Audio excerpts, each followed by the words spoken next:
Magandang umaga po sa ating lahat at sa buong mamamayan ng Barangay Poblacion Barira at higit sa lahat yung ah, mga kapatid natin, mga subscribe natin sa social media na nanonood po ngayon. So kami po ay bumabati sa inyo ng isang magandang umaga po sa ating lahat.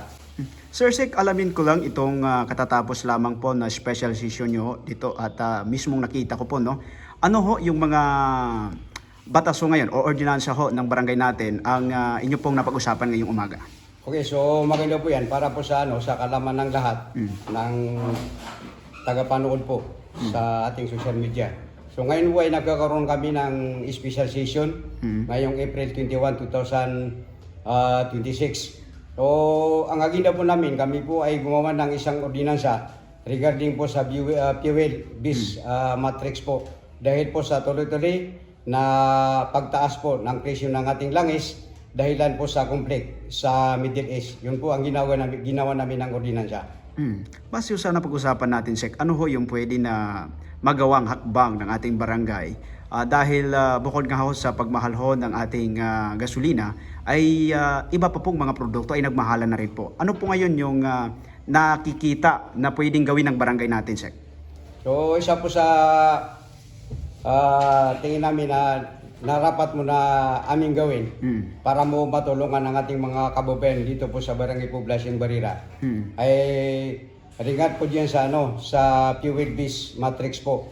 Sa madaling salita, ang pamasahe po ng mga sasakyang namamasada galing ng Barangay Poblacion Barira patungo po ng Parang at vice versa. Kasi kami po ay nakagawa ng ordinansa dahil iniwasan namin po na magkaroon ng alitan ang ating mga commuters at saka ng mga truck operators. Kasi iba-iba po yung pagsisingil ng mga drivers. Kung minsan may sumisingil na sobra naman. So nahihirapan po ang ating mga mamamayan dito po sa Barangay Poblacion Barira, lalong-lalo na po ang ating mga magsasaka. Dahil po sa panahon ngayon na masyadong mataas po yung halaga ng ating gasolina o ng ating krudo, ang ating mga farmers po ay medyo umaaray na po. Dahil yung kanilang produkto na inaani mula sa kanilang sakahan, hindi po tumataas yung kanyang presyo. Samantala, yung lahat ng binibili namin, tumataas po ang kanyang presyo. Maaari naming malaman, Sek, kung magkano yung naidagdag sa pamasahe natin mula dito sa Barangay Poblacion patungo ng poblasyon ng Bayan ng Parang. Opo, nung una po, na hindi pa nangyari yung gulo sa Middle East, ang pinakahuling sitios po ng Barangay Poblacion Barira ay ang sitio Townsite po. So, ang dating pamasahe namin, papuntang Parang and vice versa is 50 piso. So, ngayon tumaas yung presyo ng oil, ay pumalo po siya sa 100. Ang pamasahe po dito sa pinakahuling sitios po ng Barangay Poblacion Barira, dito po sa Townsite. So, ang iba pong sitios dyan ay nasa 4 na po dati. So, ngayon pumalo siya ng 70 piso o di kaya 80 piso po. Sek, dito sa dagdag na pamasahe natin, maaari bang maging umawalang bisa kung sakali man, no, na bumalik na sa normal itong sitwasyon natin ngayon? So yes po, napakagandang tanong po yan, no? Para lingid po sa kalaman ng ating mga mayan. So ang ginawa pong ordinansa po, pag babalik po sa normal, ang presyo ng ating oil ay amin po namin yung isang ordinansa na mawala ng bisa upang may balik po sa dating nakasanayan ng ating mga mamamayan na pamasahe po sa mga sasakyan. Kung sakali man, Sek, na may lalabag dito, meron ba tayong magawang hakbang o maaring penalty kung sinong lalabag? Opo, ang nakasaad po doon sa penalty clause sa section 7 po, kung may lumalabag po sa ating mga truck operators, sa unang-una po sa first office, kasi sila po ay po reprimand po. Sa second offense, sila ay makamulta ng 200 piso. Sa pangatlo po ay 400 pesos. Tapos sa habitual offenders po, ay makakapinalty po sila ng 500 piso. Kung sakaling mapatunay na totoo po na talagang sila ay lumabag sa ginawang ordinansa ng ating barangay.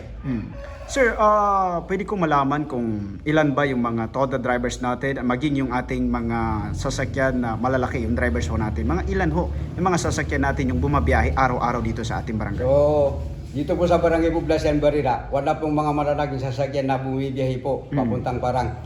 Ang karaniwang ginagamit namin dito na namamasada po yung multicab. So, hindi naman po gano'ng karami. Sa palagay ko po dito po sa Barangay Poblacion Barira, as a whole, mayroon pong 10 multicab na namamasada po dito sa ating barangay. Wala pong malalaking sasakyan. Pangalawa po doon na kung minsan ang sinasakyan ng mga commuters natin ay motorcycle po na mayroong sidecar. Sa pangkalahatan, Sek, no, kumusta yung nagiging lagay ngayon ng ating mga residente? Ano ho yung kanilang hinaing sa barangay? Particularly na ho dito sa pagmahal ng ating gasolina. Kumusta yung hinaing ho ng ating mga kababayan dito, Sek?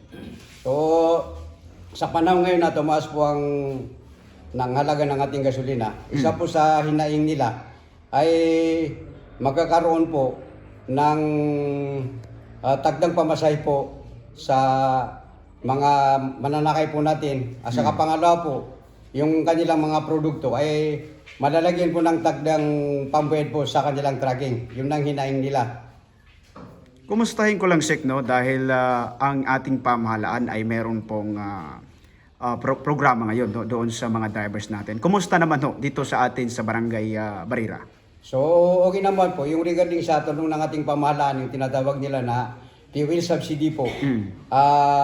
Ang Barangay Poblacion Barira ay isa po sa nakabil po ng ating fuel subsidy na galing po sa ating mahal na Pangulong BBM. So, kami po ay nagpapasalamat no, sa ating Pangulo na kahit gano'n po sa panahon na tayo ay naharap sa krisis dahil po sa oil, ay mayroon pong nanggaling na tulong sa nasyonal. So, kung di ako nakakamali dito po sa Poblacion Barira, may nakapagbigay na po ng kanilang lisensya na umabot po ng 200. Wala na akong katanungan, Sek, no? Baka meron pa kayong nais na idagdag sa peace in order natin siguro. Gusto ko lang alamin, kumusta naman po dito sa Barangay Poblacion Barira?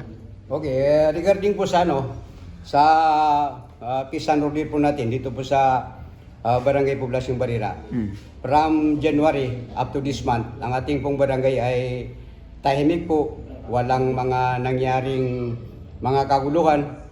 Ang tumaas po ngayon yung traffic accident po natin. Talagang tumaas po no itong first quarter ng 2026. Sa regarding po naman sa droga, yung barangay natin ay isang pong barangay na nakapasok po sa drug clear barangay po, ang Barangay Poblacion Barira. So sa peace and security po, kami po ay nagipagtulungan no, sa ating mga PNP o sa ating Philippine Marines paano po manatili ang kapayapaan at kaayusan dito po sa Barangay Poblacion Barira upang ang ating mga mamamayan ay makapamuhay ng mabuti po. Lastly siguro, Sir Sek, no, yung inyo pong mensahe as a whole no, dito sa Barangay Poblacion, lalong-lalo na ho sa ating mga residente sa Barangay Poblacion Barira, Sek.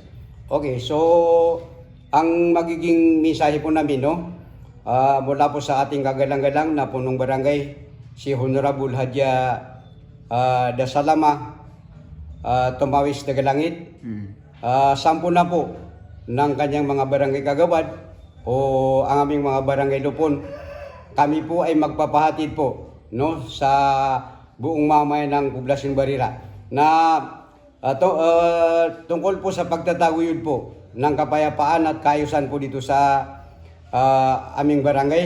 Kami po ay taos-pusong humihingi po ng tulong sa ating mamamayan na sana po ay makipagtulungan po sila sa amin sa barangay kung paano namin mapanatili yung katahimikan at kaayusan po ng ating Poblacion Barira. Dahil kukunti lang po kami sa barangay, so kailangan namin po ang tulong ng ating mamamayan po.